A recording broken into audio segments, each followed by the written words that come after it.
Samtang 17 anyos nga solterito nga napatay ka ginapahayag nakagat sang ido sa Pototan, Iloilo, kumpirmado nga rabies case suno sa Iloilo PHO. Ini ang gintutukan ni Zen Kilantang Sasa. Nagpositibo sa rabies test ang sample specimen nga ginkuha sa 17 anyos nga solterito sang barangay Tumkon, Ilaya, Pototan, Iloilo. Ang biktima ang ginpahayag nakagat sang ido sang Hunyo 2023 kag napatay sang Enero 4. Sunod sa Iloilo Provincial Health Office, base sa resulta sang laboratory test, kumpirmado nga rabies infection ang gintunaan sang kamatayon sang solterito.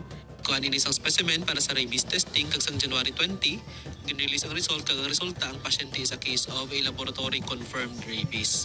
Nahibaluan nga nagdugay pa sang 7 ka bulan antes napatay ang pasyente. Gani ginapangabay sang Iloilo PHO nga gilayon magpabakuna kontra rabies sa tion nga makagat sang ido ukon kuring. Hindi na pagpadugayon pa bangod may mga libre nga anti-rabies vaccines ang ginatanyag sang Department of Health kag Iloilo PHO.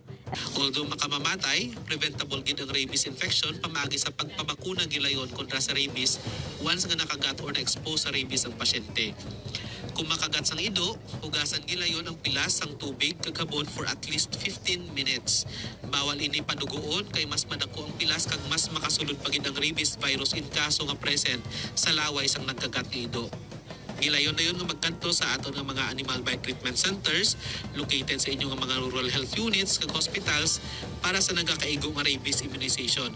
Sa latest data sang Iloilo Provincial Vet, may 5 na ka rabies case ang probinsya. Halin sa Pavia, Dumangas, Kalinog, Oton kag Pototan. Umpi sa February 1, magalunsad ang probinsya sang 3 ka bulan nga massive dog vaccination sa mga kabanwahanan.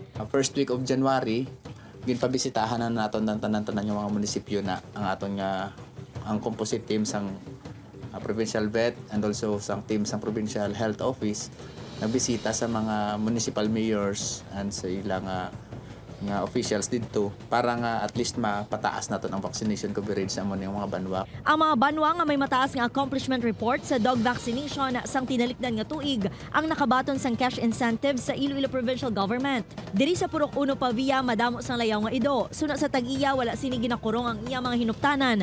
Bangod nagabaris apang ginasiguro sini nga bakunado ang mga sapat agud hindi makahalit sa iban. Okay, good mo. Simple kang buyan mo. Simple ka bangis. Mga gat. Hindi ba makalagaw-lagaw. Pero kung nasanay sa tao ko din yung mga gat. Ginahinyo sang Iloilo PVO ang mga pet owner nga mangin responsable sa pagbantay sang ila kasapatan. Agud malikawan nga makapangkagat kag tunaan sang balatian, tugas sang rabies. Upod kay Cirilo Randuque, Zen Kilantang Sasa, One Western Visayas.